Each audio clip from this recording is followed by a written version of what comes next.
Jadi saya jelasin lagi perbedaan antara learning dan acquire gitu ya, sebelum kalian kita ke teori gitu ya, ke teori-teori. Let me share the screen.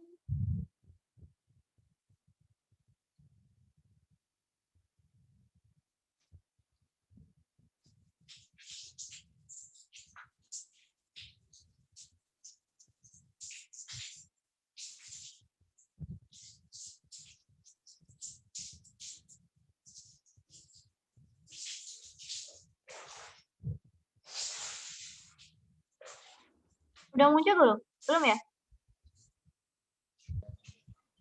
Udah.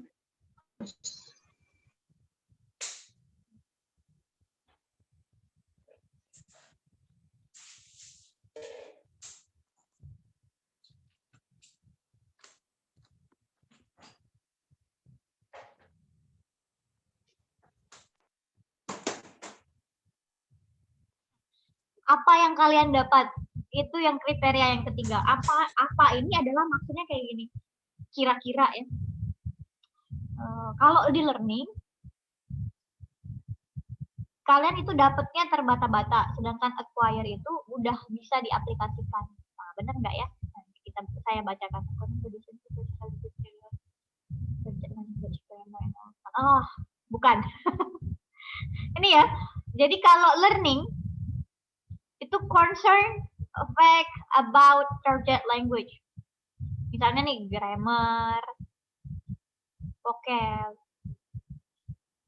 and then phonology, phonetic, itu learning semua. Yang jadi selama beberapa semester kemarin yang kalian lakukan adalah learning. Oke. Okay. Bagaimana dengan acquire? Now call acquiring the language and learning the language. So if I acquire, I will order 15 sorted roles by naming. It doesn't give you skill in using the language. Nah, while acquisition gives you skill in using language. Jadi kalau acquire, kalian dapatnya adalah skill yang sudah bisa teraplikasi. Nah, ini bisa digaris sini. Apa namanya? Kata-kata di sini ya. Jadi kalau learning itu kalian apa yang kalian pelajari atau apa yang kalian dapat? Kok bisa Ranji bisa nulis? Ranji apa saya nulis ini? Enggak ya? Jadi kalau learning yang kalian dapat adalah grammatical, rumus present bla bla bla kayak gitu ya, atau phonetic symbol bla bla bla kalian hafal sekali gitu ya, walaupun di luar kepala gitu. Saking hafalnya. Nah, itu learning. Kalian tahu semua itu namanya learning. Tapi ketika kalian bisa skill ya, maksudnya adalah nilai speaking kalian atau kalian bisa go public gitu. Nah, itu berarti kalian acquire. Di sini dibilangnya kayak gitu.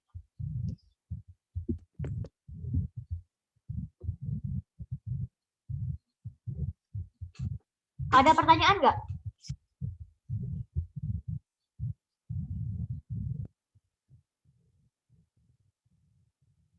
Ada pertanyaan nggak?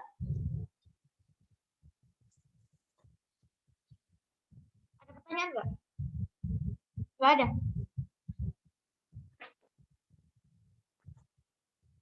Ngerti nggak? Miss. Ya. SLA ini formal atau informal sih? What?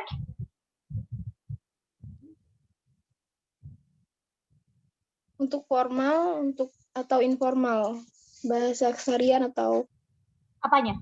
Khusus. Bahasanya, bahasa yang diperoleh itu. Apanya? Apa pertanyaan?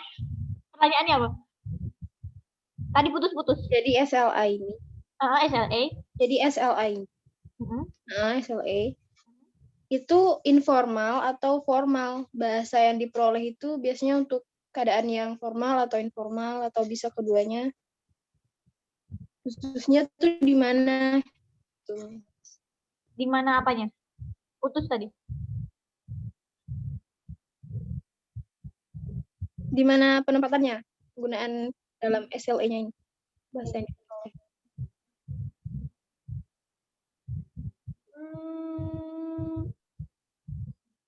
I don't know. Kenapa I don't know? I cannot say that it is formal or it is informal because when you read again the definition of SLA, it could be informal, it could be informal. It depends on what you are starting for, starting at your starting point. Okay, and then it's depend on what you will get. It depends. I cannot say that it is for informal, it is for formal situation. No. Sudah kita pelajarin nanti kita ke istilah second language acquisition. Di buku tadi kan ada tuh di bawah sekali kan second language acquisition. Akhirnya dia ke term itu setelah kita membedakan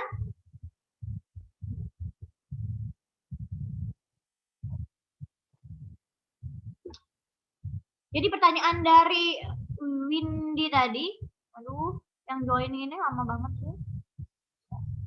Ya, jadi yang pertanyaan dari Windy tadi, Widya atau Widya? Windy ya? Widya ya? Mem. Okay. Dari Widya tadi, SLA ini di informal atau formal? Ya. Jawaban saya I don't know and I can say that it is informal, it is formal. It depend on your starting point and the result that you get.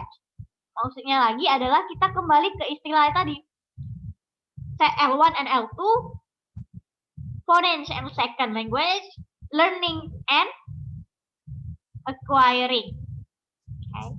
Terutama ke pengertian learning and acquiring tadi. Saya ada 3 tadi kan membedakan learning sama acquire. Yang pertama apa tadi? Pertama proses ya.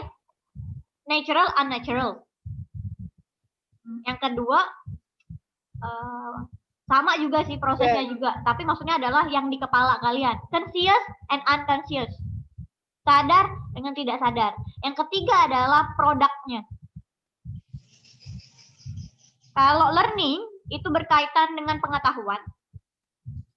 Kalian tahu ini grammarnya, strukturnya kayak gitu. Tapi kalau acquire itu berkaitan dengan skillnya, pengaplikasiannya. Okay. Terus apa hubungannya dengan pertanyaan Widya tadi? Ini formal atau informal? Misalnya nih saya bilang, kalau ketika kalian pelajari grammar ini bentuknya ini tapi kalian pengaplikasiannya kalian gunakan di kehidupan sehari-hari. Kita belajar kan informal speaking misalnya gitu. Dan kalian akhirnya bisa gunakan itu informal kan? Tentunya hanya kalian gunakan dalam kehidupan sehari-hari dengan teman kayak gitu. Tapi ketika kalian aplikasikan ke misalnya nih seminar proposal kayak gitu. Tentunya itu formal. Jadi acquire ketika kalian aplikasikan tadi kan namanya skill kalian kan. Di mana kalian aplikasikan itu baru bisa decide formal atau informal. So I cannot say it is formal or it is informal.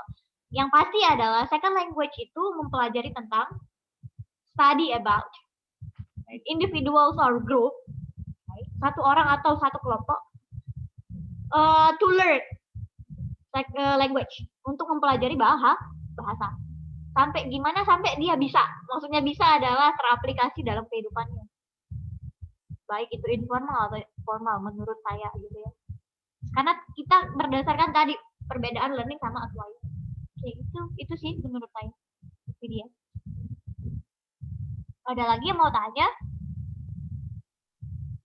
Thank you, Miss. You're welcome. Semoga menjawab pertanyaan kamu.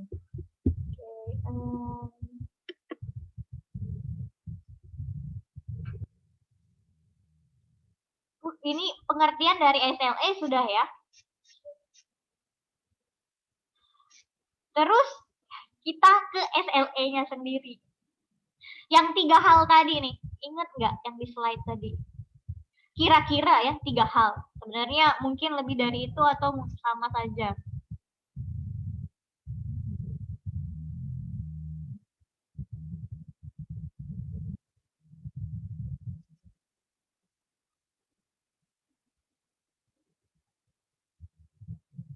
Mana tadi ya? Nah nih, what exactly does the L2 learner come to know? Apa yang sebenarnya mereka ketahui? Terus how the learner acquire language? Bagaimana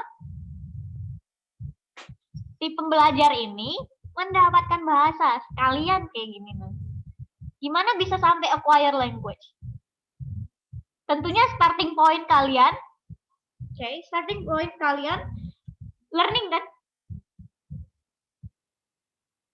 Ya nggak? Kalau second language acquisition, starting point-nya contoh aja kalian kan?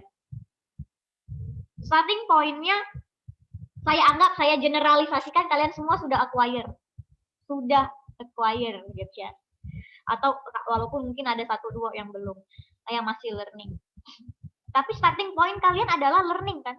Kalian belajar grammar, kalian belajar phonetic gitu. Yang kemudian kalian aplikasikan ke dalam skill kalian. Bagaimana sampai kalian, how does you acquire your knowledge itu? Yang knowledge kalian tahu pertama kali tadi grammar, phonetic, jadi acquire kayak gitu, jadi teraplikasikan ke skill. Bagaimana tuh? Atau apakah ada yang mempengaruhi kayak gitu? Why are some learner more successful than other?